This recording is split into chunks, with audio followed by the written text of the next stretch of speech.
Both this video and the following discussion are heavily influenced by the concept of gamblification. This describes an ongoing phenomenon of introducing gambling elements to non-gambling contexts. Often, the reasons are to increase profits and attraction towards the product. This trend has become increasingly prominent, especially within the world of gaming, as free-to-play models and random reward mechanisms began to dominate the industry in the mid-2010s and still continue to do so. Among these features, loot boxes stand as a key element. These randomized rewards, offered in exchange for time or money, have raised concerns about their potential impact on players and gaming experiences.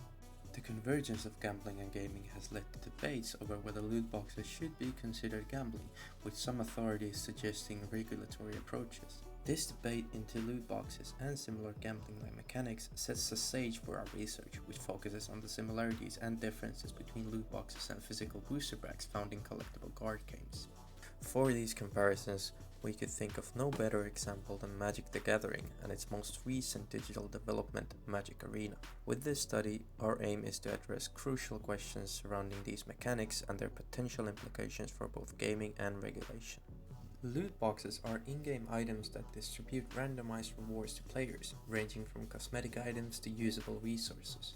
Some loot boxes require a small payment to open, while others can be accessed through gameplay or for free. Additionally, certain games allow players to sell the virtual items gained from loot boxes in online marketplaces, offering a potential financial incentive. Concerns have been raised about their potentially exploitative nature, especially when monetary payment is involved in their opening. Given the diverse implementations across different games, it has been a challenge to point out exactly what is and what is not a loot box.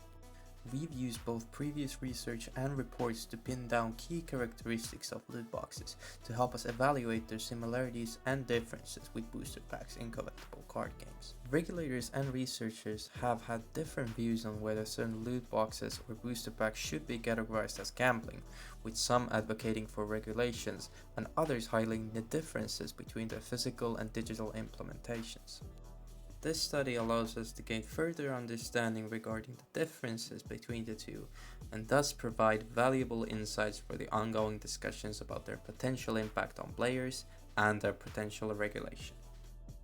Through a walkthrough of Magic Arena, we produced an in-depth analysis of the game and its platform, and come to understand the nature of the game's mechanics, economy, and core gameplay loops.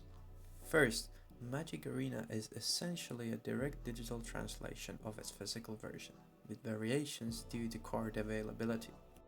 In the game, players use a deck of cards featuring resources, creatures, spells, and abilities to defeat their opponent. Magic as a game can be split into two main formats: Constructed, where players use their collections to create the decks, and Limited, where decks are built from scratch through opening packs during the setup phase. Magic Arena operates on a free-to-play model with two in-game currencies, gold and gems. And gems are the game's premium currency, purchasable directly with real money, and can be used to access anything from packs to events. Players can acquire cards by opening packs, crafting individual cards with wild cards, and participating in limited events. Opening packs also lists the player's progress on a special wild card wheel. After opening enough packs, it rewards the player with wild cards of either rare or mythic variety. Unlike the physical version, there is no card trading of any kind between players in Magic Arena. Instead, the game employs a limited time Mastery Pass, offering players tiered rewards and a sense of progression through the current set release. As the pass forms the main way for the players to earn free booster packs, keeping up with it becomes a necessity for card acquisition as well as remaining competitive in the game. The game also offers a variety of different events, such as the Arena Open, which presents a high-risk, high-reward opportunity for the players by offering actual monetary prizes. Comparing booster packs in Magic Arena to loot boxes in a game like Counter-Strike Global Offensive, we do note some similarities. Both offer chance-based content, a potential for profit or loss, and audiovisual stimulation during openings. However, key differences come from the contents of the boxes and boosters, and their use outside of the game.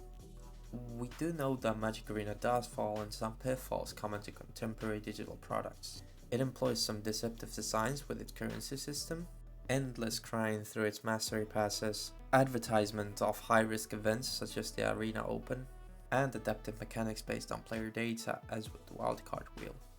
Our findings indicate that loot boxes and both physical and digital booster packs contain an element of chance and can be seen as gambling according to some definitions. However, significant differences exist between the presentation and impact of digital and physical booster packs on players. Our study questions the notion that loot boxes and physical booster packs are not meaningfully different from one another, as the structural similarities might quickly suggest. Digital environments, like with Magic Arena, can potentially encourage problematic behaviors, as the use of manipulative mechanics and deceptive designs is heightened. In contrast, spending money on physical booster packs is more transparent and in the past has not displayed the same level of association with problematic gambling behavior. Acquiring cards is a fundamental aspect of playing collectible card games, which differentiates booster packs from many common forms of loot boxes. When game-affecting, functional, and arguably necessary items for gameplay are distributed through randomized content, engagement with them becomes indispensable for meaningful play. This, of course, can affect gameplay situations significantly. The debate around physical booster packs as gambling remains open, with some concerns about addictive potential, but their exclusion from regulatory investigations often stems from their physical nature. As an important note to this discussion, what we have uncovered with our study is that digital platforms and the way they are employed and designed can have a much more significant effect on players than physical booster packs expenditure. This is dependent on our continued engagement with the platform, which predisposes the player to potentially manipulative designs, endless gameplay grinds, and luck-based events requiring potential monetary investment. We also highlight the importance of secondary markets, which can both facilitate card acquisition without relying on randomized content, but can however create even more incentive to purchase content for the sole reason of second-hand profit. Despite Magic Arena being marketed as a free-to-play game, our analysis reveals that gathering a competitive collection requires substantial time investments or direct purchases from the players. This, of course, has led to apt comparisons with criticized pay-to-win mechanics. In conclusion, our research emphasizes the need for a more nuanced approach to categorizing digital items like booster packs and loot boxes. Extra care must be placed on the consideration of the specific characteristics of these mechanics and their potential effects on players. Thank you so much for listening. This is Tobias from Tampere University Gamification.